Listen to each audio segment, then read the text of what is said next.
उत्तराखंड राज्य अपना 23वां स्थापना दिवस मना रहा है, यानी अब उत्तराखंड राज्य युवा हो चुका है और इस युवा राज्य को युवा मुख्यमंत्री पुष्कर सिंह धामी नई ऊंचाइयों पर पहुंचा रहे हैं। मुख्यमंत्री पुष्कर सिंह धामी राज्य के ऐसे इकलौते मुख्यमंत्री हैं जो दूसरी बार लगातार सत्ता संभाल रहे हैं।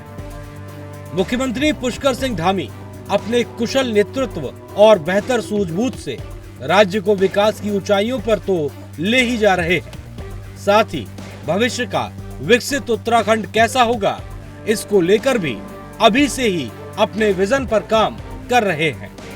23 साल के उत्तराखंड में मुख्यमंत्री पुष्कर सिंह धामी को सत्ता संभालते हुए 2 वर्ष पूरे होने जा रहे हैं और इन 2 वर्षों में मुख्यमंत्री पुष्कर सिंह धामी ने अपने कुशल नेतृत्व से उत्तराखंड राज्य को विकास की नई ऊंचाइयों पर पहुंचाया है।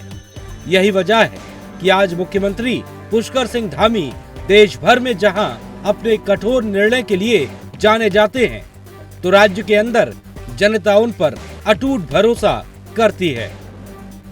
छत्रपति संभाजीनगर जो एग्रो इंडस्ट्री का हब बना है, हम चाहेंगे कि उत्तराखंड गवर्नमेंट के साथ में छत्रपति संभाजीनगर के माध्यम से एक अच्छी इन्वेस्टमेंट वहाँ जाए।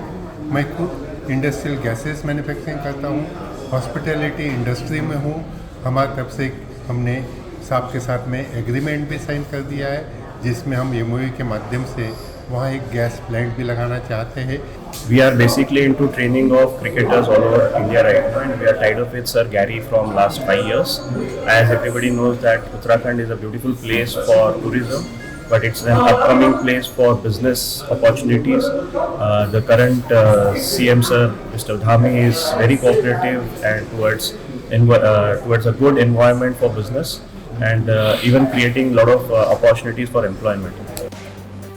उत्तराखंड राज्य में सरकार चाहे कांग्रेस की रही हो या बीजेपी की, मुखिया का चेहरा दोनों ही दलों की सरकारों में बदलता रहा, लेकिन मुख्यमंत्री पुष्कर सिंह धामी अकेले ऐसे मुख्यमंत्री रहे हैं जिन्होंने चुनाव से पहले भी सत्ता संभाली और चुनाव के बाद भी पार्टी ने उन पर भरोसा जताते हुए मुख्यमंत्री की कुर्सी सौंपी। 1,24,000 करोड़ रुपए की इन्वेस्टर के MOU साइन हो चुके हैं और मुझे बताते खुशी है कि जब भी इन्वेस्टर जब पुष्कर धामी से मिलता है तो इतनी संतुष्टि रहती है कि हर प्रकार के इन्वेस्ट के दृष्टिकोण से वो मुख्यमंत्री का आभार व्यक्त कर रहे हैं।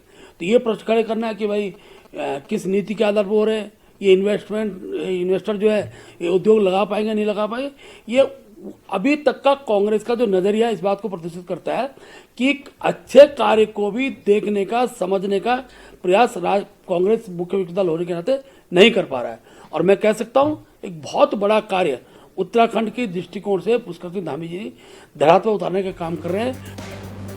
भर्ती परीक्षाओं के लिए सख्त नकल विरोधी कानून समान नागरिक संहिता का ड्राफ्ट अंतिम चरण में है।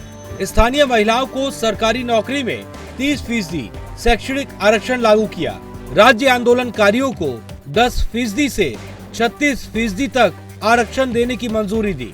जबरन और प्रलोभन से सख्त धर्मांतरण पर रोक लगाने के लिए कानून बनाया। राज्य में अंत्योदय परिवारों को साल में 3 मुफ्त गैस सिलेंडर देने का काम किया।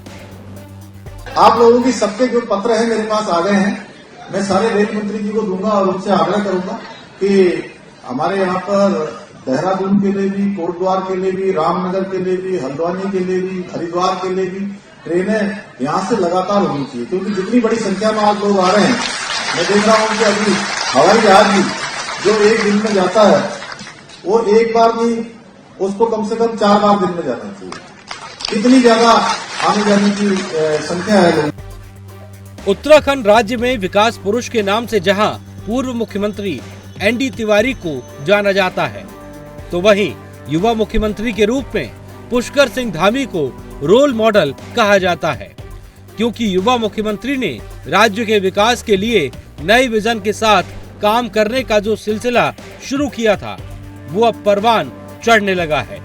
उम्मीद है कि 2025 तक जब उत्तराखंड राज्य अपना रजत जयंती समारोह मनाएगा तो उत्तराखंड राज्य देश के भीतर विकसित राज्यों की श्रेणी में चोटी पर खड़ा होगा। अभय कैंतुरा के साथ अवनीश प्रेमी, देहरादून, इंडिया वॉइस।